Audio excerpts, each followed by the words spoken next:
500,000. April 2nd, 2022, I surpassed 500,000 subscribers. That's mind-boggling. Figured I would dress up a little bit for the occasion. It has been quite a crazy ride to get to this point, so I don't care if you were subscriber 1 or subscriber 500,000 and beyond, I want to thank you all so much for joining me on this journey. It's time to celebrate. Listen, it's Kirby's 30th anniversary. This could not have happened at a more perfect time, and I figured why not? Now's as good a time as any. Let's rank all the games. The Kirby fanbase tends to be a little bit more on the civil side, so the fighting in the comments should be pretty minimal. From 1992's Dreamland to 2022's Forgotten Land, we are leaving no Kirby video game stone unturned.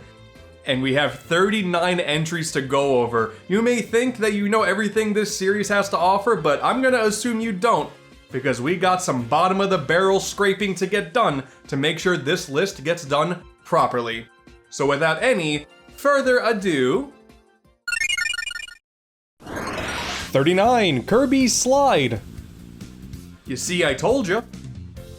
It's just one of those panel sliding things. That's it. The most interesting part about this was that it's software tied to a special e-reader card. Ooh, there's not even a credit sequence for this, so like, nobody knows who even made it. It kind of just like, happened. Okay.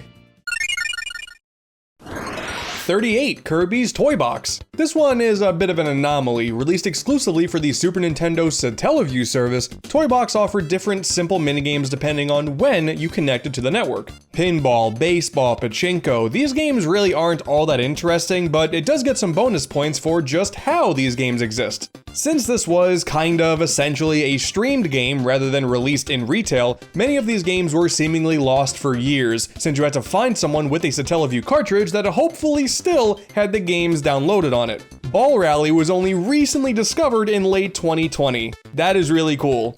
Is it fun though? No. But I will be damned if gaming preservation isn't a more interesting topic than many give it credit for. 37, Kirby Battle Royale. Hey, look at that! An actual video game. I cannot help but think this is the most wasted effort in the series thus far.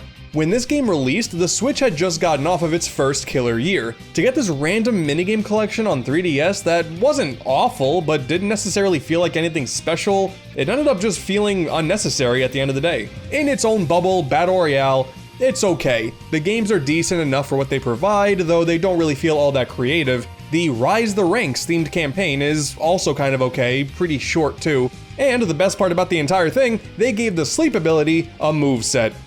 That's awesome.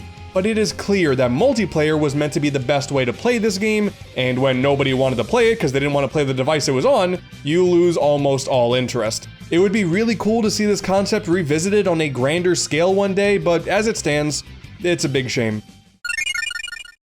36, Kirby's Avalanche. It's Puyo Puyo. Or for you less cultured people out there, it's Dr. Robotnik's Mean Bean Machine, but now on the Super Nintendo. Which, hey, if you're a Puyo Puyo fan, you're set. Kirby does say Puyo a lot as well, so realistically this partnership makes total sense. You drop colored blobs, you match them up with other colored blobs, you send your opponents to the Shadow Realm as a result. It's a formula that works and will continue to work until the end of time. It's just kind of bizarre because Avalanche feels so not Kirby. I mean, he speaks in this one.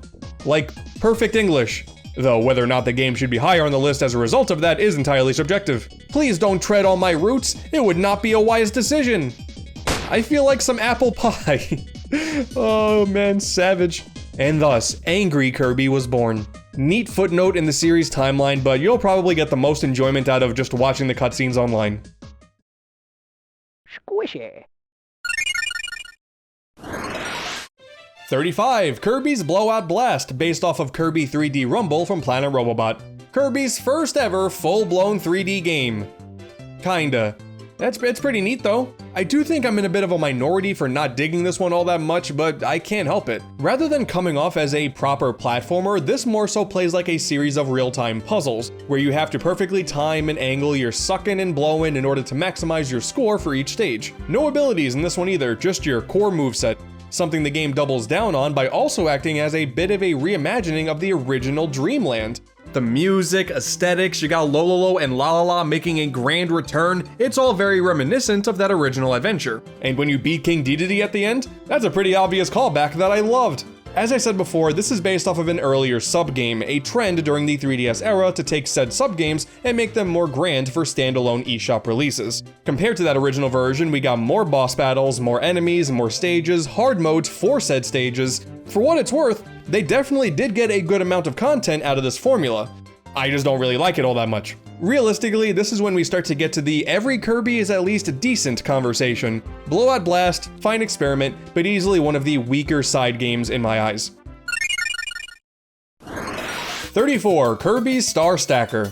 This one really boils down to me being an absolute sucker for block-falling puzzle games, honestly. Especially since, unlike Avalanche, this goes for its own thing, rather than piggybacking off of another idea. You're not just matching symbols of the animal buddies here, but also sandwiching star blocks between them for more points. It's certainly not challenging or groundbreaking in the genre, but it's still pretty satisfying nailing those long combos, whether you anticipated them happening or not. You got the usual fare of options to play around with too. There's time attack, difficulty-based challenge stages, adorable reward images. The nostalgia is pretty strong with this one, and it fit the Game Boy's pick up and play nature perfectly. But nowadays, if you are interested, you are much better off going with 33, Kabi no Kirakirikizu, or dubbed by the fans, Kirby's Superstar Stacker. Part remake, part sequel, this is basically the same game with upgraded sounds and visuals for the Super Nintendo. A more accessible multiplayer option as well, since you don't need a link cable anymore. And there's a story mode. You gotta put Mr. Star back together. Or something, whatever. It's an excuse to plow through enemies in a puzzle game format. I'll accept whatever they say. There's really not much more to this one. It's a fun little puzzle game with a neat art style. And also, it's the game that debuted the masked Dedede theme song, so hey, even better. 32, Team Kirby Clash Deluxe, based off of Team Kirby Clash from Planet Robobot. In this one, you take up one of 4, not abilities, but classes, and team up with the rest of your squad to go on missions and take down the forces of evil, all while leveling up your stats along the way. This is easily the closest we have to a Kirby RPG here, and I will take what I can get. It's pretty cool. It's also a free-to-play game, which I know a lot of people hate. Without spending any money, you can play pretty consistently for a while, but you will eventually be locked out behind a time limit, which, yes, it's very annoying. But see, for me, I went ahead and bought the maximum amount of gem apples as soon as I could to treat this like a standard release instead. And once I did, well, then you're free to upgrade things whenever you want. Keep tackling challenges with no restrictions, your gem apple harvests are greater than ever before, the game is so much better without any of that free-to-play garbage. It's still a pretty grindy experience, but it's really satisfying understanding how to best utilize your class and coordinate with your teammates, upgrading said classes with fancy new weapons and costumes, taking down the big enemies and bosses you were too weak to handle before, and it finishes pretty strong too by essentially bringing back Dark Mind from Amazing Mirror, which is pretty crazy. I am a sucker for random fan service like that, and in my opinion, it makes a game go from good to great. But if only there was a sequel that could make this experience even better. 31, Super Kirby Clash. Yeah, sure, why not? By simply being on the Switch, giving us better visuals and better opportunities to team up with friends since you are no longer tethered to a handheld anymore, this is easily better. It's just not very different. It is free to play, once again, and even better, the maximum amount of gem apples you can buy in one foul swoop is no longer $20, but $40. Didn't stop me because I'm unhinged, but still. To be fair, it's not entirely the same. Classes can level up higher than before. You got new bosses to tackle like Greater Doomer, Susie, even the returning Nightmare from Adventure. Oh my god, that is really, really cool. The costumes are also more fabulous in this one. So yeah, I think it's worth it. Considering how much is unchanged from its prequel, you could argue this should be lower on the list, but looking at the game as its own thing, I can't deny that I had a really good time. Whether you play in bite-sized increments for free, or go all in like a crazy person like me and lie to yourself by saying this game is totally worth $40, these Kirby Clash games are really fun. But please don't do this free-to-play stuff again, Nintendo. I'm begging you.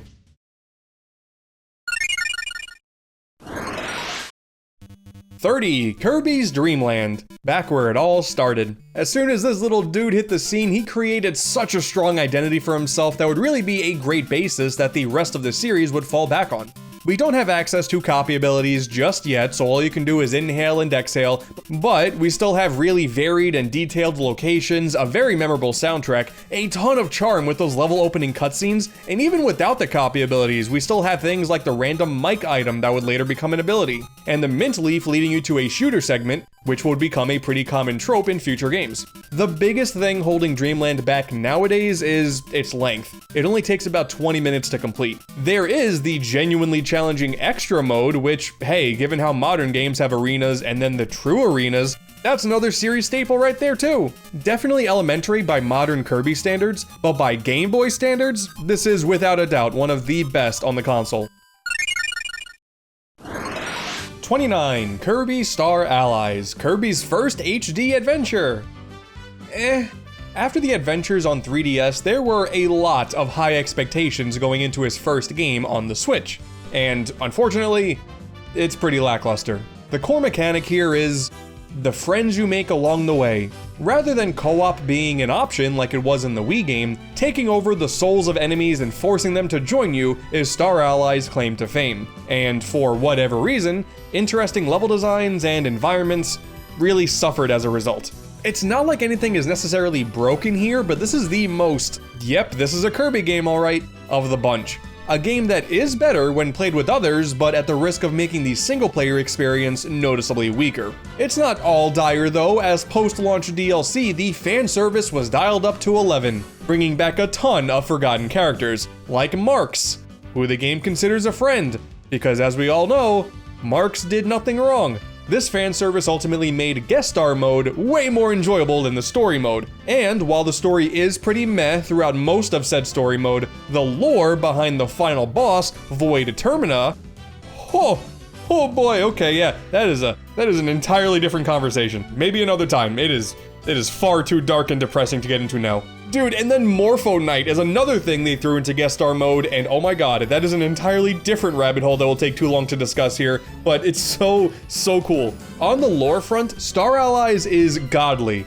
It's a shame the gameplay itself isn't better to really make this the ultimate package. The DLC did give us Retro Kirby though, and that's just nice. Kirby's Pinball Land. It's pinball.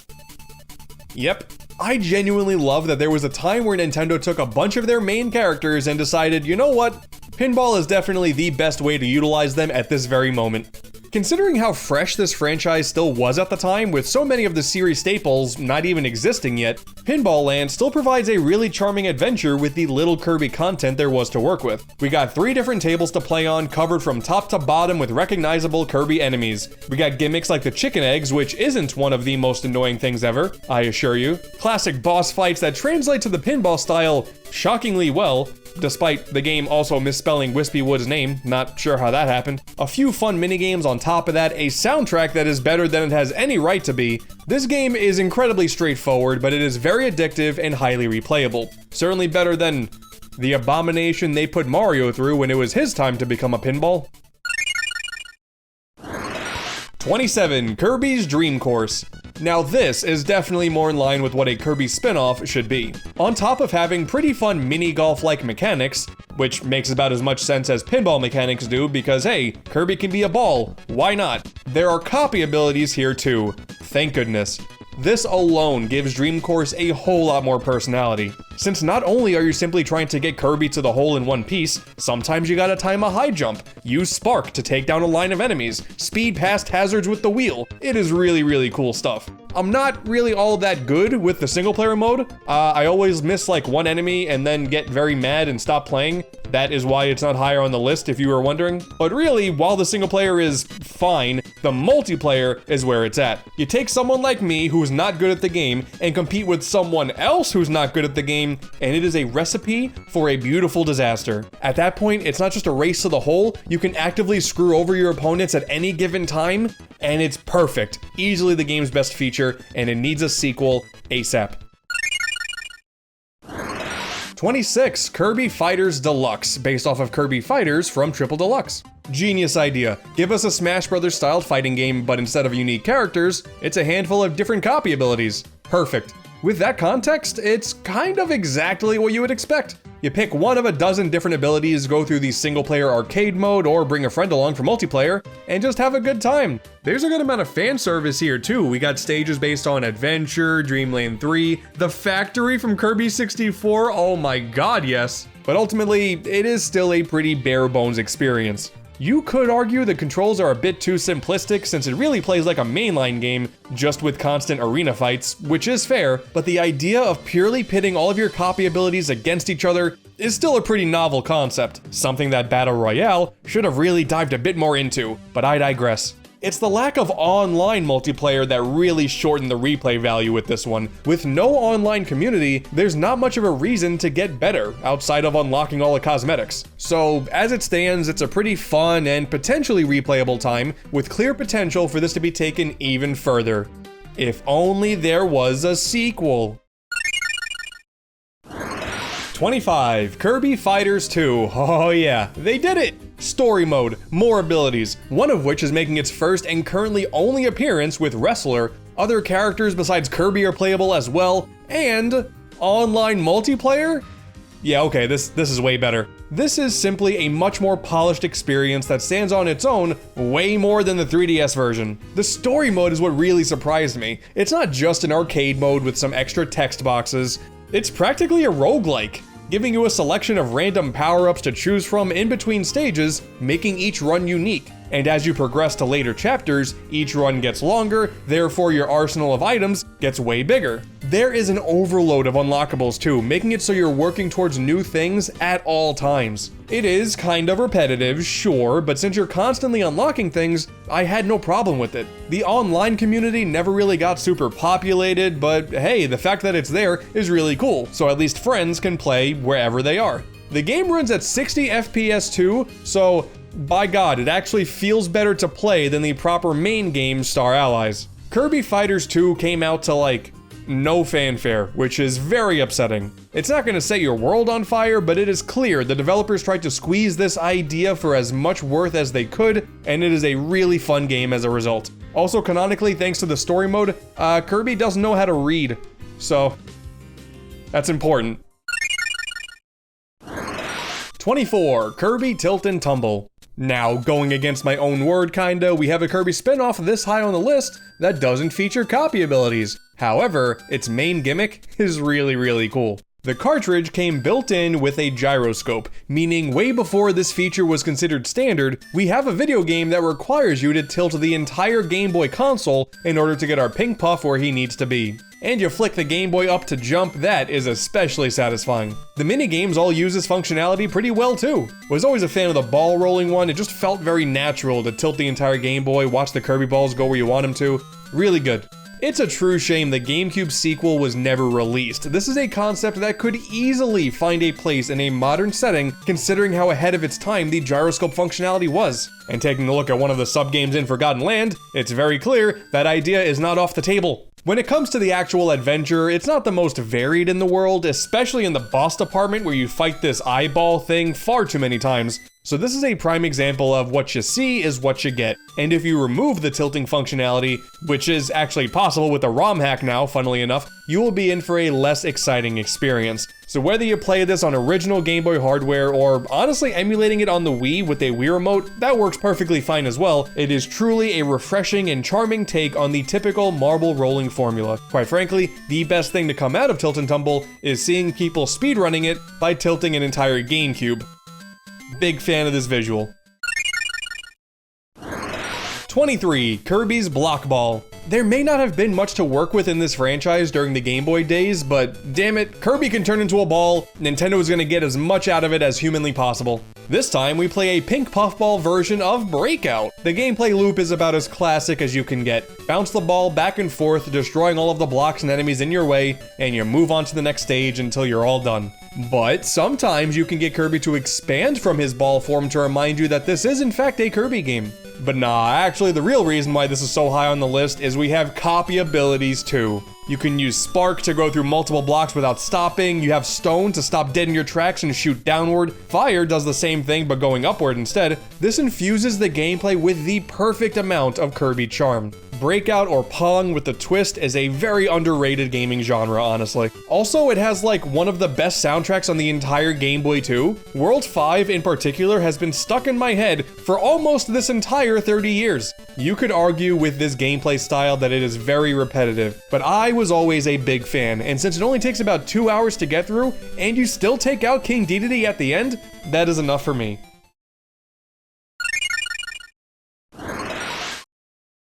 '22, Kirby's Extra Epic Yarn. To be frank, this remake, remaster, port, whatever you want to call it, has always rubbed me the wrong way.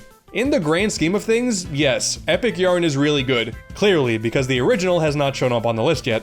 But in terms of what this version brings to the table, I feel like it really misses the mark. While the original game was all about this calmer and less intense take on the franchise, Extra Epic Yarn adds a slate of Ravel abilities, giving Kirby new and/or enhanced moves that he didn't have previously. You got a sword, bombs, whirlwind, this film reel yo-yo thing. It's not like they're not fun to use, but I can't help but feel like these are all out of place in a game that was clearly not built for them. It makes a game that people already think is too easy, even easier. And the big problem is you can't disable them either. I was kinda hoping I could just get a pure Epic Yarn experience with this one, but sadly, that's not really possible. And no, avoiding all the abilities as you're walking past them is not a viable solution. There's the new Devilish mode too, where like, this floating animated gif of a craft devil kinda gets in your way sometimes. You can attack it and it goes away, so you can resume your playing for a bit like it never existed. I don't know why this is a thing. It adds nothing. It's not harder, it's just more annoying. The brand new Dedede and Meta Knight subgames are kinda neat though, I will give the game that much, but they don't really add a whole lot to the overall package. I know I'm sounding really negative here, but at the end of the day, having Epic Yarn on the go is really, really cool. So if you have never experienced this game before, this is not a terrible way to play it, but I do think the original's more limited scope makes for a better product. 21, Kirby Canvas Curse. Of all the spin-offs in this series, this is the one where it started to feel the most like a proper adventure as well. In the early era of the DS, where we just had to put touch controls in every game possible, well, let's go ahead and chop off Kirby's appendages, make him a ball once again, and get him a touchscreen game too! Even better, let's also make a really weird commercial where Kirby goes on a date with the finger. The typical Kirby format is here. Linear levels, a few treasures to collect in each, an end-of-stage minigame, copy abilities, everything you could possibly want. The big difference though is rather than having direct control of the pink boy, he rolls around slowly on his own, and with the touchscreen you have the power to make him faster and draw these rainbow paths to get him where you want him to go. That instant responsive feeling of Kirby moving across platforms that you made, and also being able to use said platforms as a way to block obstacles, it is really satisfying. In terms of the entire adventure though, I do think things get pretty monotonous when played in long sessions. The gameplay loop remains pretty constant throughout, and the levels kinda bleed together without many memorable moments. It makes for a fun game, but just like 1 or 2 levels at a time. The boss minigames are also really enjoyable, each one of them bringing in their own unique touchscreen gimmick. But there's only 3 of them that you do twice each, and that's kinda disappointing too. Canvas Curse is still fun, but eventually that touchscreen novelty does kinda wear off, and when that feeling finally sets in, we are left with a pretty average adventure. Unique, but average. Although Drossia is a super cool villain, credit where credit's due. That soul form is really creepy. Ew, gross.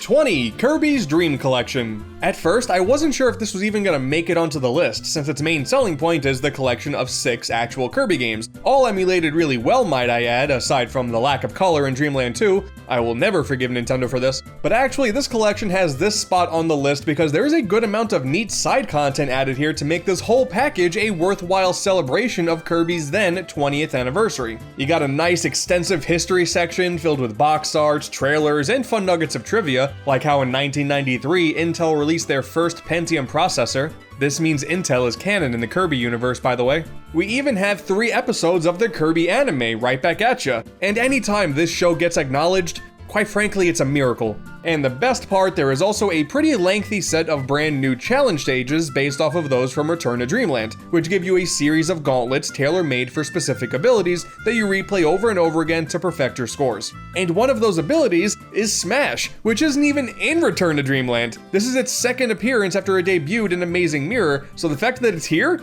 really cool. Oh man, and then when you beat all the challenges, there's this great remix of Dreamland 1's credits theme that transitions into the original chiptune version, and oh, it's so good, it got me emotional the first time I heard it. Yes, obviously the actual collection is the best part of Dream Collection, but I have to hand it to them for the sheer effort they put into everything else. It really put Super Mario All-Stars on the Wii to shame. No matter how played out this comparison is, it really goes to show which franchise Nintendo actually prefers.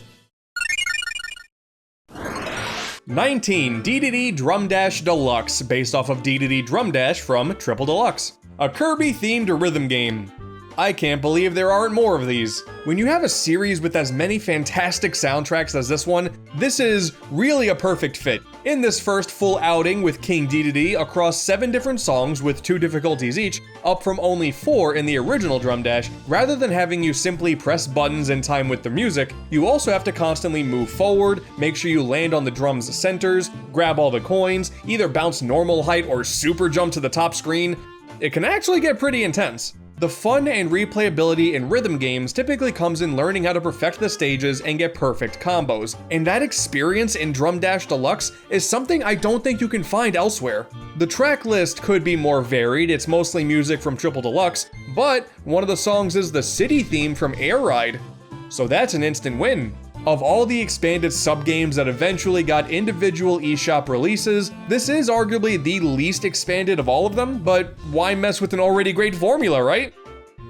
It's all because I have a big rhythm game bias, don't take me too seriously here. 18. Kirby's Dream Land 2. Yes, it's finally time we start knocking out some more of these mainline games, huh?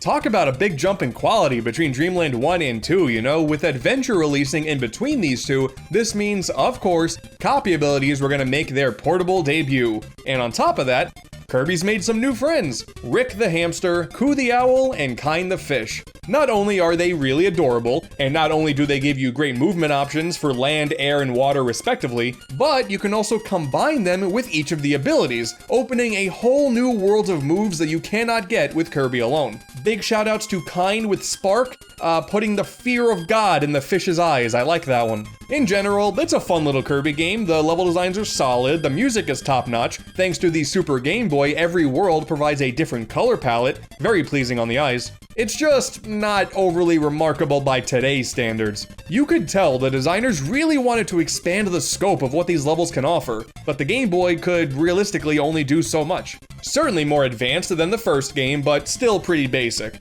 Plus, the main collectible, the Rainbow Drops, are pretty annoying to get, requiring specific ability combos in one random level of a world without much reasoning. They don't warn you ahead of time. It's kind of annoying. 100%ing this relatively short game is more of a slog than it should have been. Still fun, but Kirby has clearly gotten better over time. Also, this is the game that introduced dark matter to the franchise, and the world has never been the same since. 17. Kirby Superstar. This is the big boy of all the Kirby games, right? Rather than giving us one big adventure, we get a bunch of smaller ones instead. We got a remake of Dreamland with Spring Breeze, a more standard adventure with Dynablade, a 1v1 against Dedede with Gourmet Race, a wide-open treasure hunt with the Great Cave Offensive, an epic battle against time with Revenge of Meta Knight, and the interplanetary quest of Milky Way Wishes. All platformers, no doubt, but each providing unique mechanics and narratives, and Marks, arguably one of the most satanic demons of all. There's nothing really tying all of these games together, but it is practically non-stop Kirby madness, and it's great. This is also the most advanced Kirby has controlled yet. No longer are we working with basic single button abilities here, almost all of them now have multiple attacks based on your inputs, giving each one way more utility than ever before, something Kirby would finally adapt a little bit more as a mainstay with Return to Dreamland on the Wii 15 years later. Superstar was ahead of its time. The only thing really holding this game back for me is actually, it's control. Don't get me wrong, the advancements in the movesets are fantastic, but something about how Kirby moves in general has never really stuck with me. He's always felt a little too loose, which made the game as a whole not as enjoyable to me as it is for many others. But keep in mind, this is something a certain remake would address, so don't get mad yet, Superstar fans. This game is still great. Just hold on a second. 16. Kirby Mass Attack. As somebody who was in love with the DS's touchscreen gimmick, I knew immediately that 10 Kirbys was gonna be way better than one, especially if I'm tossing them around my screen like I'm some sort of omnipotent god. Being able to guide and drag around a literal mass of Kirbys at any point in time and popping them off individually to attack enemies is just so satisfying. It also feels rewarding to keep as many of them alive as you can. See, if you screw around too much, some of them can actually die, dropping your number down and potentially limiting what it is you can unlock in the level. And you wouldn't want the Kirbys to die, right? That would be very cruel and sad. It does get fairly repetitive though, a similar issue that Canvas Curse suffered from as well. There simply isn't much in the way of interesting set pieces. The game really hopes that you enjoy throwing 10 Kirbys around at a time, at all times, and going back to play it again? Yeah, you know what? They were kinda right. It's a lot of fun. The side games deserve an extra special mention too, offering up a whopping 8 different games to play. Whack-A-Mole, a return to Pinball Land, this 100-meter dash that damn near feels like a Brain Age game, and there's more complicated ones like a full-on space shooter called Strato Patrol EOS, and a timing-based RPG battle system with Kirby Quest, each of which pulling references out of thin air, and it is so cool. Escargoon from the anime is here in the RPG, Nightmare is in the shooter. Oh, it's good. The sub-games in the Kirby franchise are usually fun distractions at most, but the ones here really round out the entire package. A fun campaign with a unique control scheme, a bunch of cool minigames. This is a definite showcase for the end of the DS's legacy.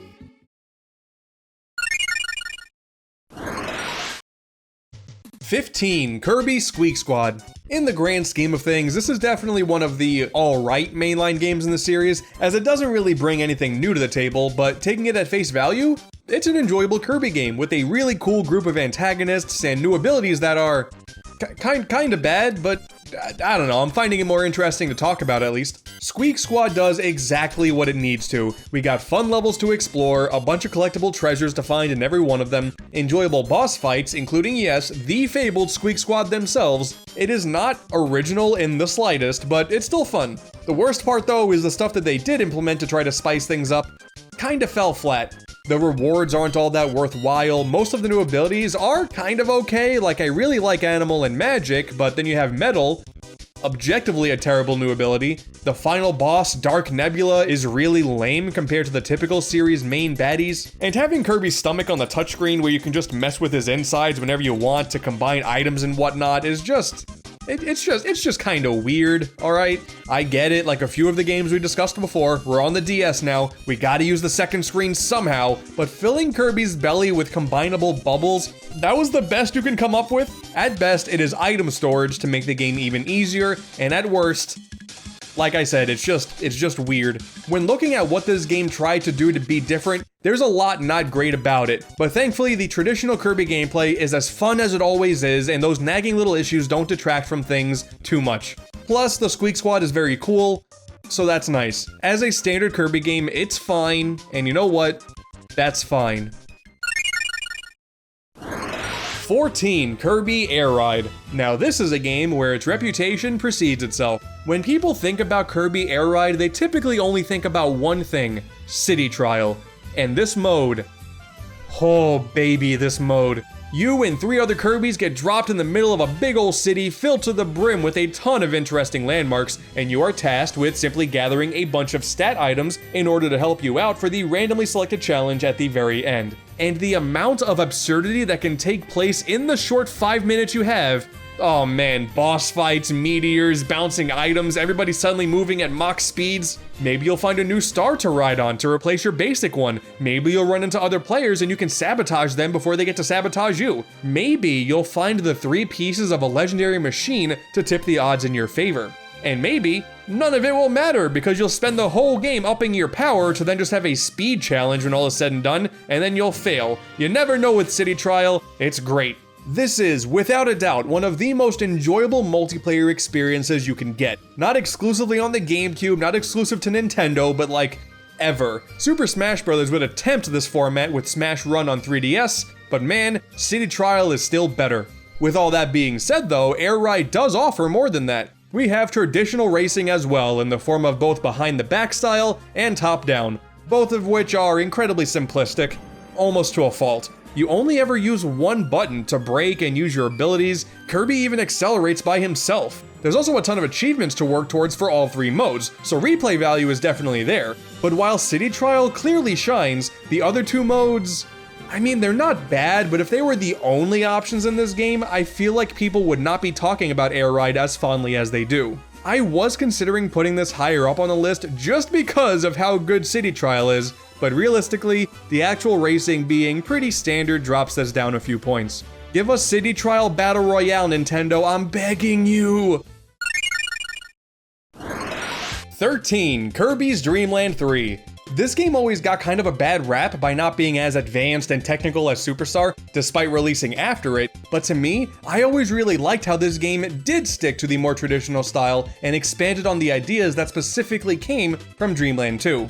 Didn't get enough of Rick, Kine, and Koo last time around? Well, they're back, along with more friends, Nago the cat, Pitch the bird, and Choo Choo the octopus, I guess? I mean, yeah, it's supposed to be an octopus, but it just kind of looks like goo to me. Speaking of, we also got this dumb blob of happiness too, Gooey.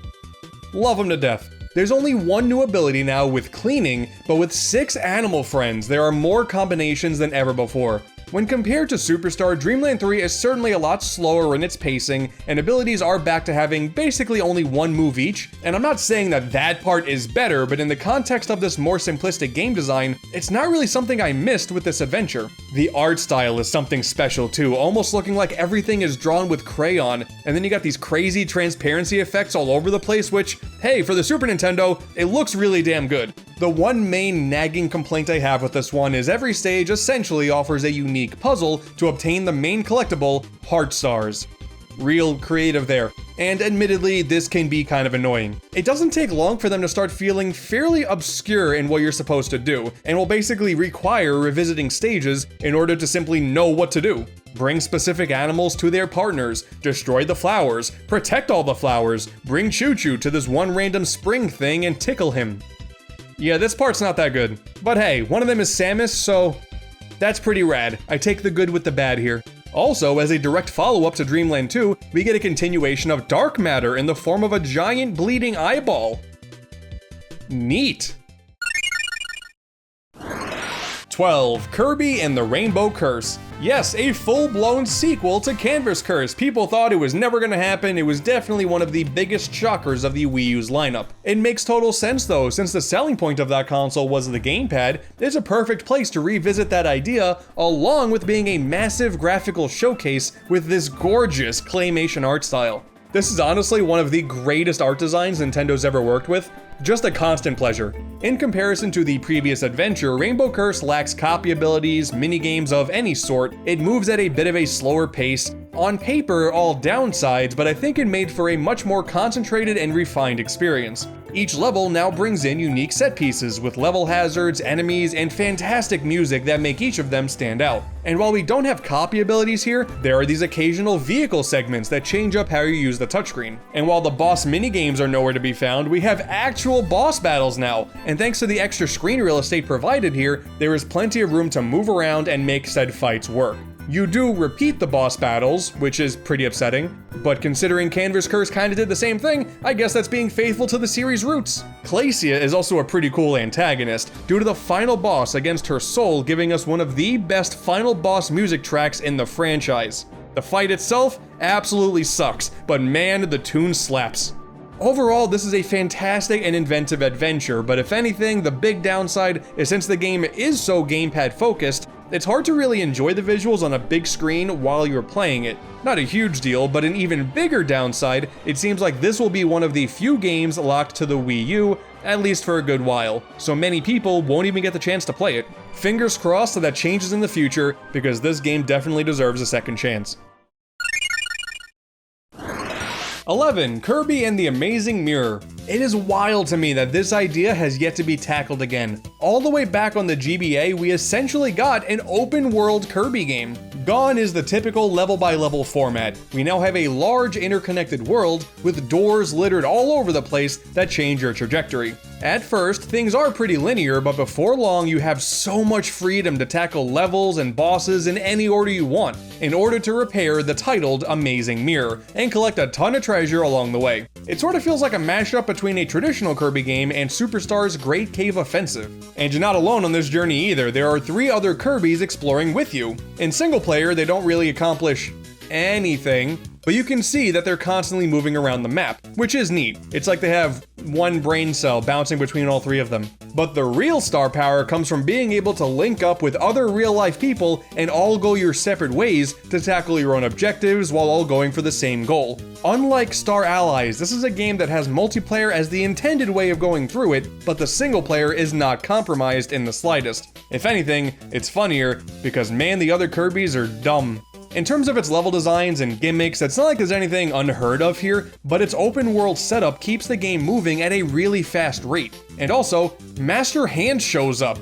Sure, okay. And defeating him gives you the debuting Smash ability, which yes, is based off of Kirby's moveset in Smash. I love it so much, it's such a cool idea, and I wish more Kirby games had it. In the age of modern online gaming, it is mind-boggling to me that something like this has not been attempted again. Going through a massive Kirby world with friends, not restricted to the same screen like in modern games, is something I would love to see again.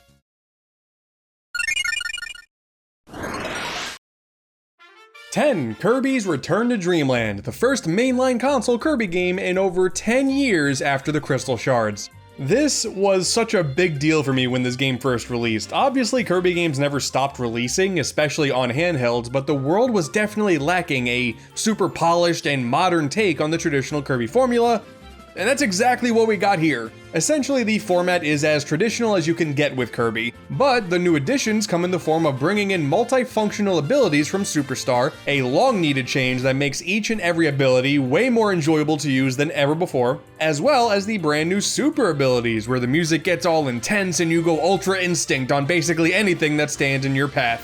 It's not difficult to function, like, at all. You're basically an unstoppable machine during these segments, but damn it, if it doesn't feel cool to do. The rest of that makes Returns a great adventure is the polish. Aesthetically, all the environments are super pleasing and detailed, the soundtrack is filled with a bunch of new tunes that would soon become iconic like Sky Tower, levels are consistently adding new mechanics like holdable items, gimmicks like dimensional space portals, puzzles, both ability-based and not. It is a simple and super fun Kirby time. There's even co-op here too, properly acting as an additional way to play the game that does not detract from the overall experience like it did in Star Allies. In the grand scheme of things, it doesn't really add much to the formula. The major appeal at the time was, hey, Kirby's back! And in that context, this did its job perfectly, as evidenced with the fact that this basic model would be the framework for the mainline adventures that would soon follow. And big shoutouts to Magalore, by the way, introducing a whole new generation of Kirby fans to the concept of being massively skeptical to any new friends Kirby makes along the way. Thank you for that. 9. Kirby 64, The Crystal Shards. During this console generation, when the hot thing was to bring everyone to the third dimension, Kirby said, no. Well, sorta. We still have a 2D platformer here, but with a constantly rotating camera. It may not be as revolutionary of a jump as some other franchises during these days, and it only led to people begging for a proper 3D Kirby game for like 22 years after this, but it's honestly kind of refreshing seeing a polished 2.5D platformer on this console. It's one of those things where, level design wise, it's not like we get much that we haven't seen before, but this new presentation is enough to keep it compelling. We even get some new friend moments in stages, like Adeline painting up some items for us to use, and letting us ride on top of King Dedede like he's a Yoshi. The music, oh man, the soundtrack is also unnaturally good. Like, Okay, I get it, all these games have good soundtracks, I understand, but there is a level of ambiance delivered with these songs that cannot be found in other games, and it's given us some of the best tracks in this franchise. Quiet Forest, Factory Investigation, the boss battle theme, all of them are just outstanding. The big gameplay gimmick this time around are the ability combinations. There are only 7 core abilities to choose from, but they can each be combined with another for some wacky results, giving us a whopping 35 different toys to play with.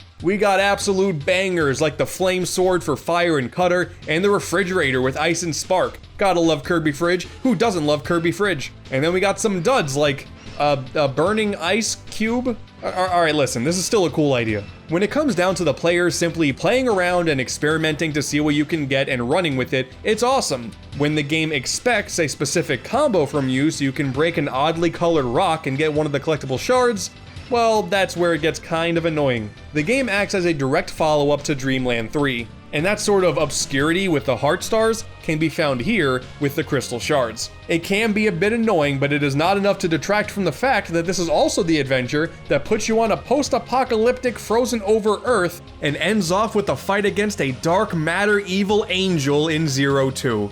So you really gotta take the good with the bad. One of the best final boss segments in the franchise. 8. Kirby's Adventure. This may not be the first game in the series, but it is definitely the one that became the backbone for nearly every single traditional Kirby game that would release after. And even then, Adventure still holds up incredibly well. What we have here is one of the most colorful and vibrant adventures the console has to offer. A soundtrack absolutely filled with iconic music, returning world-opening cutscenes, another fantastic addition that brings in a ton of charm, really memorable boss encounters like Paint Roller and the Mr. Shine and Mr. Bright duo. Dude, you like fly to space for the final boss against Nightmare with a unique Star Rod ability. It is so damn cool. There's a couple of neat sub-games with the Crane game, Egg Toss, and super frustrating Quick Draw. You could tell me that you beat the final one on this and I will not believe you. And yes, the introduction of the copy abilities. No longer are you just being cute and plowing through enemies with this great superpower of suck, but now you can blaze through said enemies as a fireball, assert your dominance by swinging a massive sword, or maybe be lucky enough to become a UFO. Not all of them are awesome. I mean, Light exists. While later games would sometimes base puzzles and collectibles around specific abilities, that's not so much a thing in this one. It's definitely there a couple of times, but for the most part, you're free to go about the game with any ability you see fit. Or no ability at all if you're up for a bit of a different challenge. Let's be honest here, not many games of the NES era really hold up super well nowadays, but Kirby's Adventure is the strongest exception to that rule. Occasionally dealing with some slowdown, since clearly the NES isn't strong enough to handle everything this game offers. If only we were able to play the game without any lag. 7. 3D Classics Kirby's Adventure. The 3D Classics line on the 3DS was certainly an interesting experiment, and thankfully, as a result of said experiment, we got a perfect remake of Kirby's Adventure. The visuals have remained seemingly untouched, but if you look closely, you can see backgrounds now sport a nice subtle gradient. Something made even nicer if you do take advantage of the 3D feature.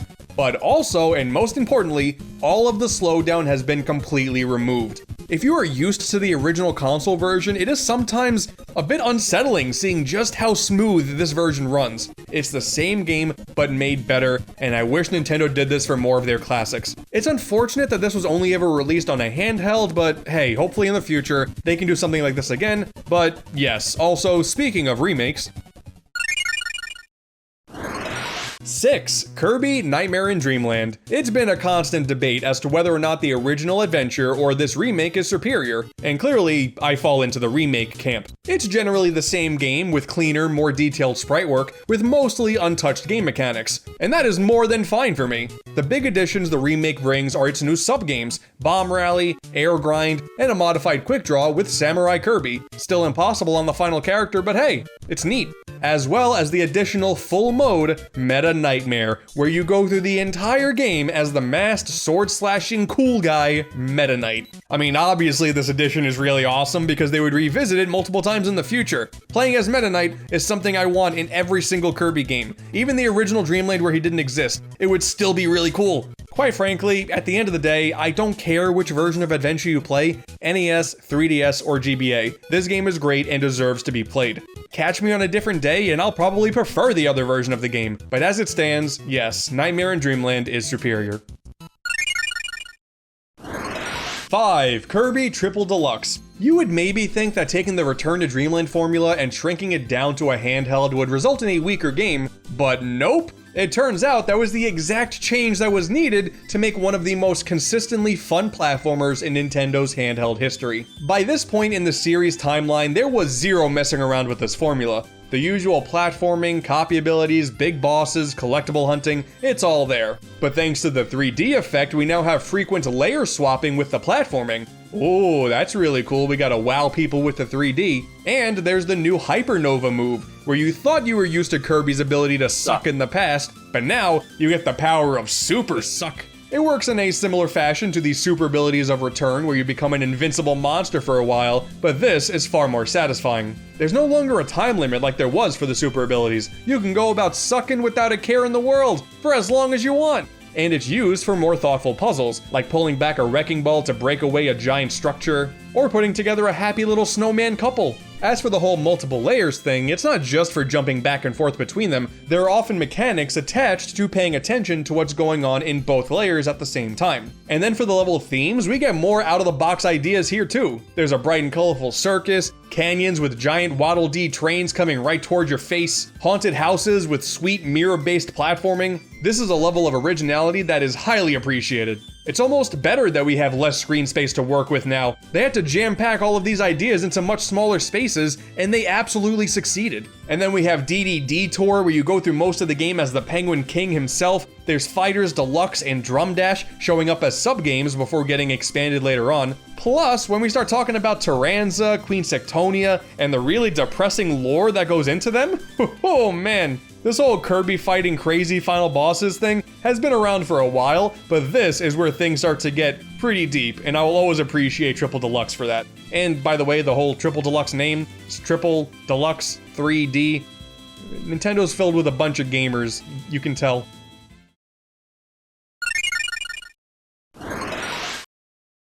Four, Kirby and the Forgotten Land. Kirby is finally in 3D, baby, and for his first true outing in the third dimension, oh man, he knocked it out of the park. Everything that was done to get this traditionally side-scrolling adventure upgraded like this was done perfectly. Play control is exceptional, the abilities are really fun to use, the landscapes and general art direction is simply gorgeous, giving us level designs that feel like real natural places. Kirby can wield a gun and also become a car. It's amazing. It is really easy to meme the fact that, hey, Kirby can rock a firearm in this one, but there's a lot of puzzles and collectibles surrounding that ability that are actually really clever.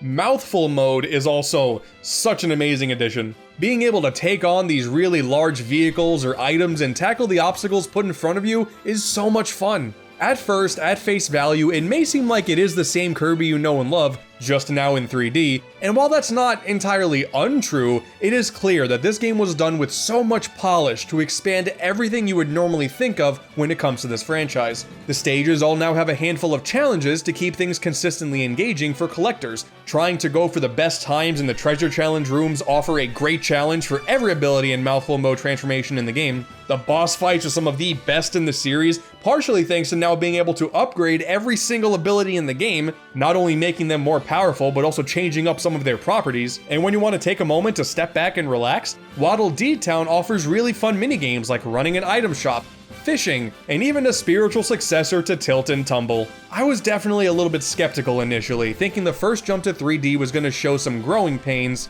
I can only expect bigger and grander going forward, but as it currently stands, the most polished of the 2D adventures still reigns supreme. 3. Kirby's Epic Yarn. Without a doubt, one of the most charming adventures ever. Not just for Kirby, but in general. When it comes to the traditional Kirby gameplay, Epic Yarn actually lacks a lot of what makes this franchise special. The pacing is slower than it's ever been, it's probably the easiest adventure in the franchise, and there are no copy abilities. You see, Kirby is see-through in this one. He basically can't swallow enemies now, that's part of the plot. But that doesn't matter, man, because the amount of originality and creativity on display here is remarkable. The yarn-filled arts and crafts aesthetic isn't just purely an artistic choice, it regularly plays into the gameplay. pulling zippers to expose parts of a level. When you go into a building, you're a bump in the fabric. As you weaken bosses, their yarn gets thinner before deteriorating entirely. When you unlock new levels, they're all greeted with this adorable cutscene, giving you an insight as to what to expect in said level, which will be completely different than what you just experienced in the level prior. And man, you may not be able to inhale anymore, but grabbing an enemy with your yarn whip, rolling it up into a big ball, and tossing it at another enemy, oh man, it feels so good. There's also a ton of vehicle segments too, in almost a Yoshi's Island style. You get handed a brand new control scheme with a new set of obstacles to take down, and as someone who really likes the Wii's motion controls, performing actions like tilting the controller to aim the fire engine's hose, or pointing at the screen to guide a train, I love those things so much. It is so cool to me that the developers at Goodfeel stripped away so much of what made Kirby a great series and instead gave this character an adventure the likes we had never seen before. And that's why additions like the Ravel abilities and Devilish Mode in Extra Epic Yarn left a lot to be desired for me. Is it challenging or intense? No, not at all, not whatsoever, and I am more than okay with that. This is one of the finest games you could play if you just want something happy. 2. Kirby Superstar Ultra. Arguably one of the best remakes Nintendo has ever made. Not only do we have all of the content from the Super Nintendo original, but now there's even more modes to play through. There's Revenge of the King, a sort of recreation of the extra mode from the first Dreamland. Meta Nightmare Ultra, where you go through all of the Superstar modes with Meta Knight and a completely unique moveset, ending with one of the coolest characters this franchise has ever seen with Galactonite. There's Helper to Hero and Arena, playable as any of the game's helpers, and the True Arena, one of the toughest challenges in any Kirby game ever. As far as the direct comparisons to the original game go, not only do I think Ultra looks a lot better with a much more vibrant color palette and some of the best sprite work in the series, but also, like I alluded to with my complaint before, Kirby feels a lot tighter to control here. It is very apparent that work was done to really fine-tune how responsive Kirby played. So now this wide ability moveset pool introduced with that original game finally feels as satisfying to use as initially intended. To me. I know that's not for everybody, but it is to me. And that's not even mentioning all of the other quality of life improvements, like keeping track of the treasure in the Great Cave Offensive being easier now because of the map, letting you know when you fully clear out an area. Milky Way Wishes does something similar with the collectible abilities constantly showing up on the touchscreen. We have a much better King Dedede sprite. Yes, this is 100% improving my quality of life. I am aware that many people still consider the Super Nintendo original superior just based on it being on a console, especially if you're into that game's co-op. But clearly, for me, Ultra blows the original out of the water. This is the quintessential Kirby game for anyone new wanting to give this series a shot. This is also the game where we got masked Dedede for the first time, with one of the best boss battle themes of all time. So yes, Ultra is better.